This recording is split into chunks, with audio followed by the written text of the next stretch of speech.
너 구제할 때 어떻게 하라고요? 너의 의를 행치 않도록 주의하라. 그러지 아니하면 상 못 받는다. 그러니까 주의 일을 열심히 했어. 그런데 자기 의가 나타나면 하나님 앞에는 꽝이야. 그러니까 내가 막 열심히 했는데 안 알아줘. 왜 안 알아주지? 이렇게 하면 자기 의가 개입된 거예요. 의가 개입되는 섬김은 순수한 섬김이 아니죠. 자, 이것을 전제합니다. 자, 여기서 적용입니다. 적용. 율법 적용. 그러니까 이웃을 사랑으로 섬기라는 율법 적용의 원리가 뭐냐? 네 의가 나타나면 안 된다. 제가 신앙생활하면서 저 자신 제일로 괴로워하는 게 뭐냐? 내 의를 자꾸 내세우려고 하는 거예요. 나를 나타내려고 하는 거예요. 그런데 우리 성도들도 보면 열심히 신앙생활을 열심히 주의를 한다고 하는데 자기 의가 나와. 의가. 그래서 얼굴이 우르락푸르락이야. 좀 알아주면 좋아하고 좀 안 알아주면 못 견디하고. 이건 하늘에 상이 없다. 이게 성경 말씀입니다. 내 얘기가 아니라. 이 말씀 무섭게 받아들여야 돼요. 그러면서 첫 번째 뭐냐? 그러므로 구제할 때 첫 번째 신앙생활의 양상이 뭐예요? 덕목이 구제라고 그랬죠. 구제할 때 어떻게 해요? 외식하는 자가 사람에게서 영광을 받으려고 구제할 때 남을 도와줄 때 자기를 나타내고 자기를 드러내려고 하지 말라는 얘기예요. 나 여기에 대해서 정말 할 얘기가 많아. 그럼 많이 고민해야 돼요.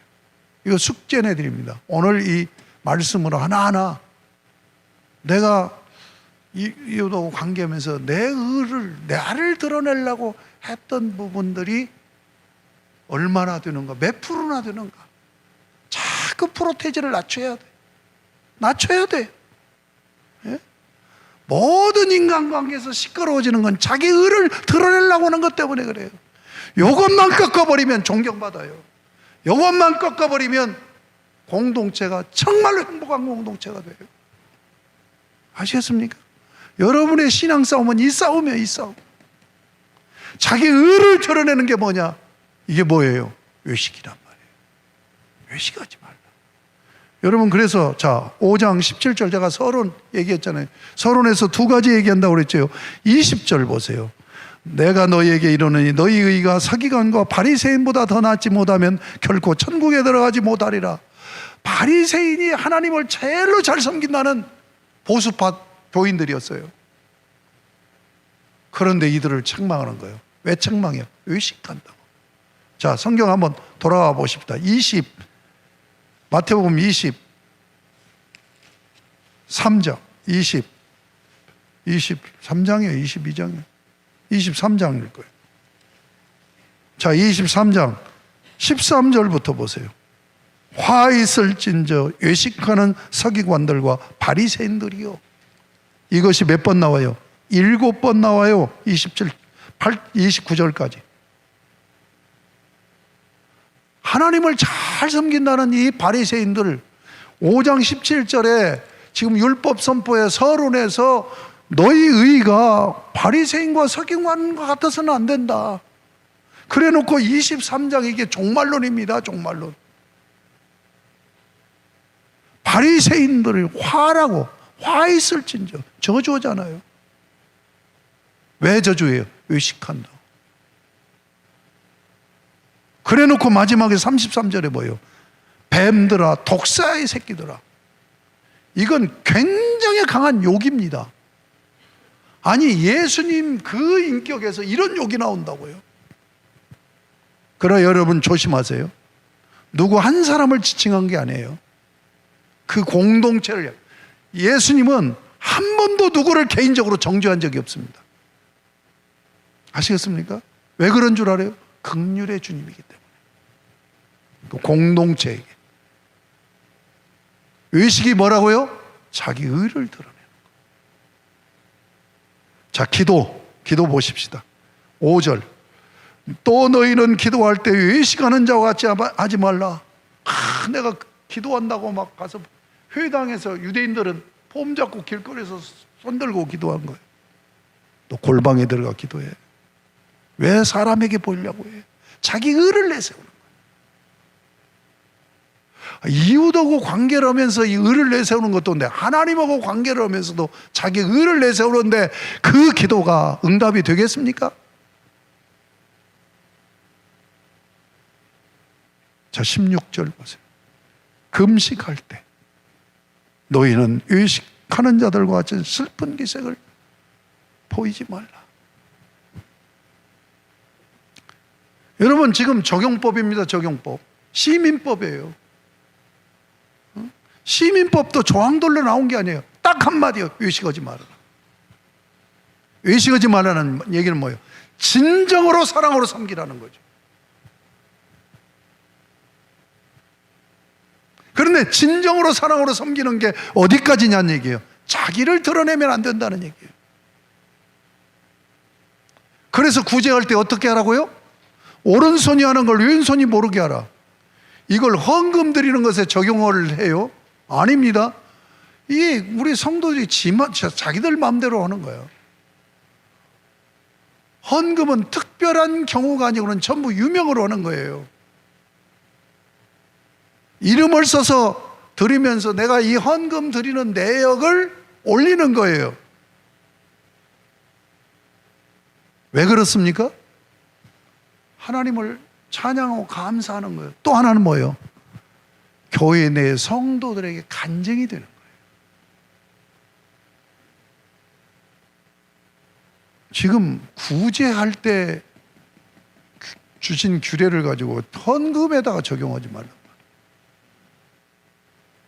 그런데 옛날에 제가 신학교 다닐 때 신학교에 그 목사님이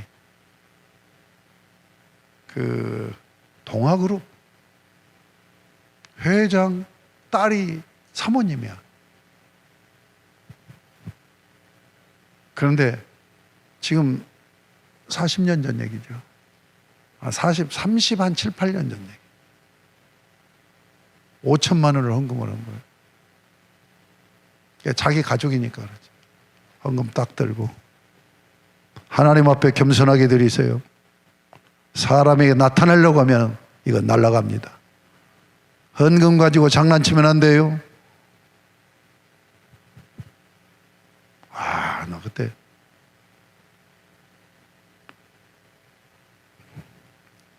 그때 헌당식을 했어요. 그때 지금 5천만 원이면 5억도 넘습니다. 헌당식을 하는데 우리가 이제 학교 우리가 그 글로리아 찬양단제 베이스 파트였는데 가서 죽음 당하신 어린 양 그 찬양을 했는데 거기서 헌금 드는 거 갖고 5천만 원 봉투 헌금 봉투 딱 들고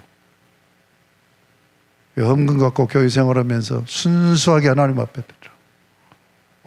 그 양반이 그 목사님이 대단하게 보이더라. 여러분, 자기 의를 드러내면 안 된다는 것, 이건 놓치지 마세요. 제가 얘기하잖아요. 나의 제일로 고민이 그거예요. 내가 어떻게 하면 죄를 덜 짓까가 보다도 훨씬 더 중요한 것이 자기 자랑 않는 것, 자기 내세우지 않는 것. 이게 쉬운 게 아니에요. 우리가 다른 죄를 안 짓는 것보다도 훨씬 더 어려운 게 이거예요. 이것은 신앙인격에 성숙하지 않으면 안 되는 거예요. 아시겠습니까? 자, 적용법은 뭐라고요? 의식하지 말라. 자기 의 드러내지 말라는 거예요. 7장으로 넘어가세요. 7장. 7장 1절 보면 비판은 받지 아니하거든 비판하지 말라. 너희가 비판하는 그 비판으로 너희가 비판을 받을 것이요 너희가 헤아리는 그 헤아림으로 너희가 헤아림을 받을 것이니라. 자, 여기서 먼저 언급합니다. 비판, 이것을 다른 말로 하면 정죄, 심판이에요. 비판, 정죄, 심판 같은 말이에요. 이 권한은 하나님에게만 있는 권한입니다. 그러니까 비판하고 정죄하고 심판을 하면 이미 내가 하나님이 되어 있는 거예요. 아시겠습니까? 굉장히 이거 무섭게 생각해야 됩니다. 그러니까 신앙생활 잘하는 사람의 모습이 어떻게 나타나냐? 남의 얘기 않는 사람이에요. 칭찬을 안 할 것 같으면 그냥 침묵해요. 남을 함부로 얘기하면 안 됩니다. 내 눈에 보일 때 이건 아니다라고 하는 것도 깊이 들어가 보면 어쩔 수 없이 그럴 수밖에 없었을 경우도 너무너무 많은 거예요. 우리가 이해하지 못하는 부분이. 아시겠습니까? 다시 얘기합니다. 비판하고 정죄하고 심판하는 건 하나님의 권한이에요. 내가 그걸 하면 내가 하나님이 되는 거예요. 무섭게 받아들여야 됩니다. 자, 왜 비판할 자격이 없는가를 3절에서 얘기합니다. 어찌하여 형제의 눈 속에 있는 티는 보고 내 눈 속에 있는 들보는 깨달지 못하느냐? 보라, 내 눈 속에 들보가 있는데 어찌하여 형제에게 말하기를 나로 내 눈 속에 있는 티를 빼게 하라 하겠느냐? 자 보세요. 저 잘 봐요. 여러분, 우리 인간이 제일로 못하는 게 뭐냐면 자기를 잘못 보는 거예요. 우리 인간의 가장 큰 약점이 뭐냐면 자기를 못 보는 약점이에요. 아시겠습니까? 여러분 한번 생각해 보세요. 우리 김선웅 집사님, 뭐 하는 거예요 지금? 웃기고 있네. 뭐 그렇게 살아? 그렇게 판단할 때 그 기준이 뭔 줄 압니까? 내가 김순홍 집사님 못하는 그 부분을 조금 내가 할 수 있다고 할 때 내 의를 가지고 기준으로 삼아요. 맞죠? 그러면 김순홍 집사님이 장점으로 가지고 있는데 나에게 이 양반이 가지고 있는 장점을 나는 단점으로 가지고 있을 수 있을까요? 없을까요? 있지요? 우리 인간은 모두가 장단점이 있는 거야. 그렇죠?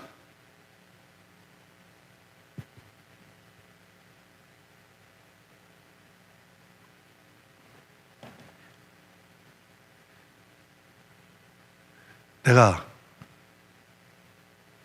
뭐 아내 문제 갖고 막 투덜거리고 그럴 때 내가 뭐라고 한 줄 알아요? 그 여자가 그 여자요. 나는 두 여자 보고 살아봤잖아요. 두 여자 보고 살아봤잖아요. 이 여자의 장점이 있고 이 여자의 단점이 있어. 이 여자의 장점이 있고 이 여자의 단점이 있어. 그 사람이 그 사람이라니까. 아니 내가 판단할 만큼 판단을 할 수 있다면 상대보다도 모든 것이 다 장점으로 있어야죠. 그래야 됩니까? 안 그래야 됩니까?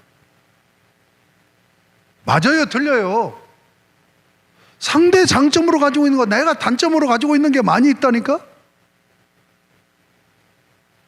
그런데 누가 누구를 판단해? 지금 주님이 성경은 내러티브입니다. 이야기고 문학이에요. 그러니까 논문이 아니에요. 그러니까 은유법, 과장법 이런 것을 쓰는데 예수님이 쓰신 과장 중에서 이렇게 큰 과장이 어디가 있어요?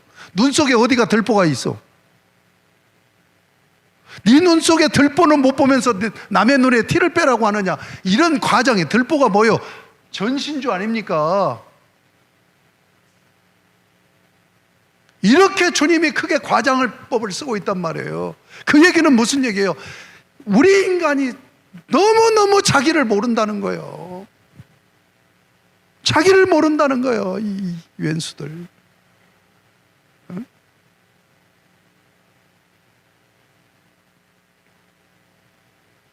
자, 5절 보세요. 의식하는 자여, 먼저 내 눈 속에서 들보를 빼내고 남을 얘기해라. 자, 그러면 의식이 이제 정리가 되졌어요. 6장에서 얘기는 의식은 뭐예요? 자기의 의를 드러내는 거예요. 7장에서 의식은 뭐예요? 남을 정죄하는 거죠. 그렇죠? 그런데 여러분, 하나님의 법으로 하나님이 정죄를 하는데도, 심판을 하는데도 하나님은 긍휼이 있어서 구원하시잖아요.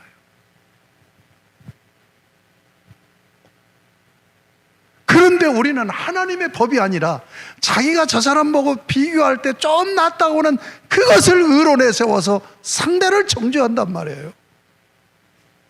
긍휼이 없어 짓밟아 버리려고 그래요. 왜? 타락한 죄성을 갖고 있기 때문에 그러는 거예요. 여러분, 오늘 이 말씀을 성경 공부로 지나가면 안 돼요. 심각하게 받아들여야 돼요. 신앙생활 잘하는 것이 뭔가가. 그래서 저는 뭐냐면, 우리 신약 백성들은 산상수훈의 말씀을 거울로 삼고 산상수훈적인 삶의 방식으로 살아야 된다.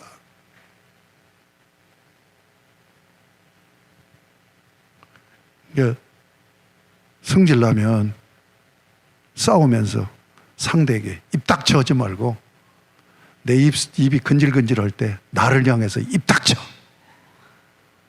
네가 무슨 자격이 있다고. 이렇게 나가야 된다. 내가요, 얼마나 내 의 때문에 괴로워했냐면, 내가 목사를 했기 때문에 내 의가 더 강하구나. 성도들 하나하나 이렇게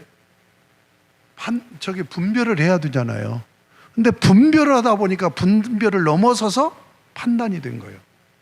여러분, 항상 모자란 것이 문제지만 모자란보다 더 많은 것이 더 문제예요. 넘어가는 것이. 제가 남은 생의 고민이 그거예요.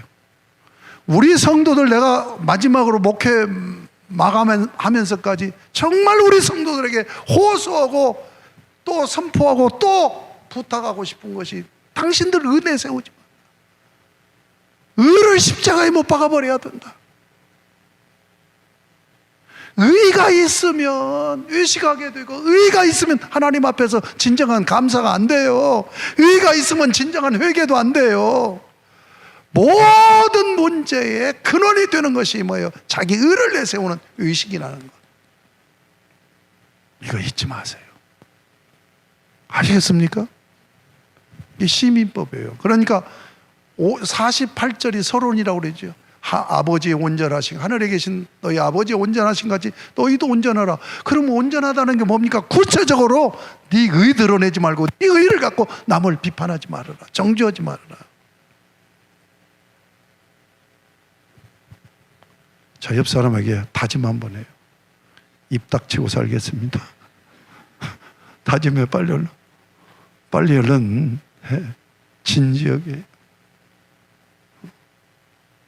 입 닥치고 있다 칭찬할 것이 보이걸랑 막 칭찬해야죠. 자, 그 다음에 결론입니다.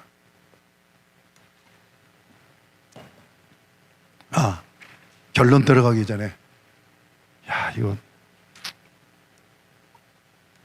오늘 나눔의 시간이 좀 시간이 지나더라도 이거 16권은 두 번 할 수 없어. 마쳐야 돼. 주기도문입니다.